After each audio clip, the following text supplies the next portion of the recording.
Bismillahirrahmanirrahim. Assalamualaikum warahmatullahi wabarakatuh. Berikut adalah pertemuan ketiga untuk mata kuliah statistik 1, itu membuat tabel distribusi frekuensi. Sebagaimana terlihat di layar, ada beberapa istilah yang memang harus diketahui untuk membuat tabel distribusi frekuensi.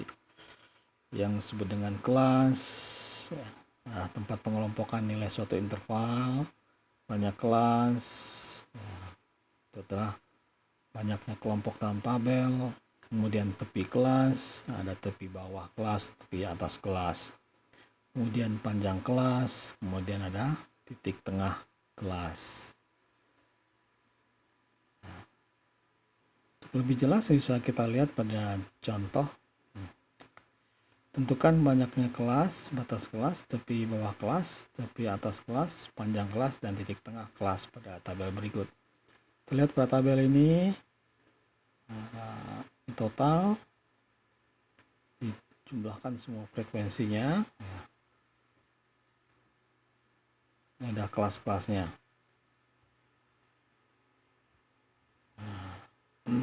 Kelas yang pertama dari 11 sampai 15. Kelas kedua sesuai urutan dari atas ya.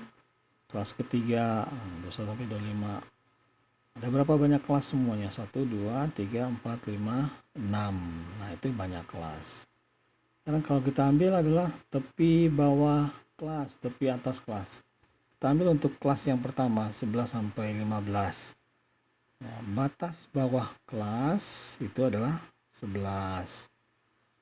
Nah, kemudian batas atas kelas yang 15. Nah, ini untuk kelas yang pertama. Dan kalau ditanya tepi bawah kelas, tepi atas kelas, nah dengan perumusan dikurangi 0,5. Nah, untuk tepi bawah kelas jadi 11 dikurangi 0,5. Di 10,5 itu adalah tepi bawah kelas. Sementara yang tepi atas kelas, nah jadi ditambahkan 0,5, jadi 15,5. Begitu selanjutnya di kelas-kelas yang berikutnya. Ya, bisa dilihat pada layar lebih lengkap. Nah, ini batas bawah kelas yang tadi disebutkan, yang sebelah batas bawah. Nah, ini semua ya, batas atas. Nah, ini warna hijau. Nah, ini tadi yang disebutkan tadi tepi bawah kelas 10,5 dari mana? Dari 11 dikurangi 0,5. 16 kurangi 0,5.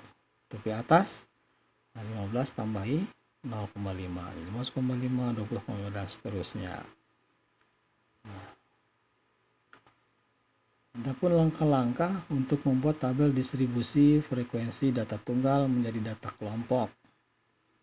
Nah, yang pertama, mengurutkan dari nilai terkecil hingga yang nilai terbesar dari semua data yang terserak ini. Pilih mana nilai yang terkecil, mana yang terbesarnya. Kemudian dikurangkan, itulah yang nilai J-nya atau jangkauan X maksimum dikurang X minimum. Selanjutnya untuk menentukan banyak kelas, itu K sama dengan 1 tambah 3,3 kali log N. N-nya apa?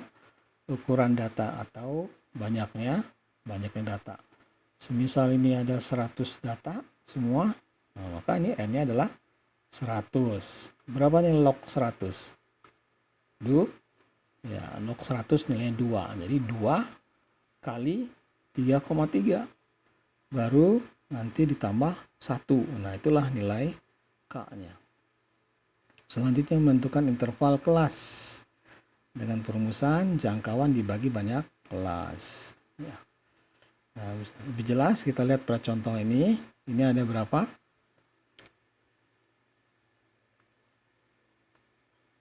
Ada berapa? Ya, ada 40 ya. Ada 40 data. Disusun, diurutkan dari yang terkecil, cari jangkauannya.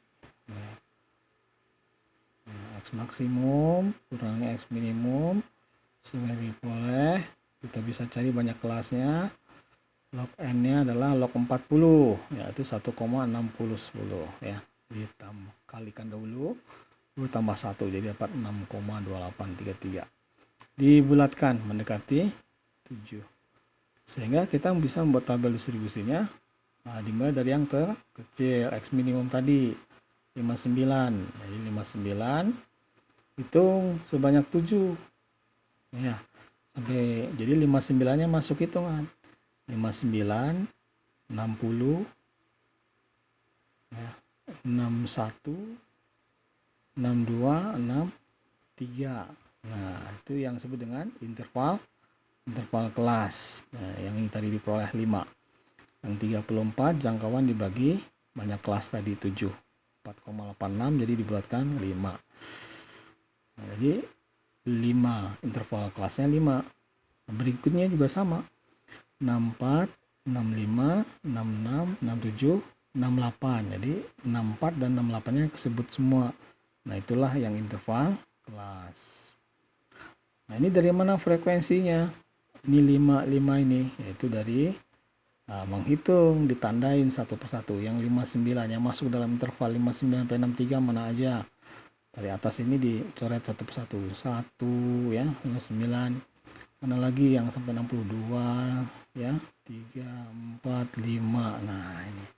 Itulah manfaatnya disusun dari atau diurutkan dari yang terkecil sehingga mudah untuk mengklasifikasikan dalam tabel seperti ini. Selanjutnya ini adalah kuis ya. Mangga untuk bisa menyelesaikannya dengan baik. Akan dikerjakan dengan sebaik-baiknya. Nah, semoga bermanfaat. Terima kasih. Assalamualaikum warahmatullahi wabarakatuh.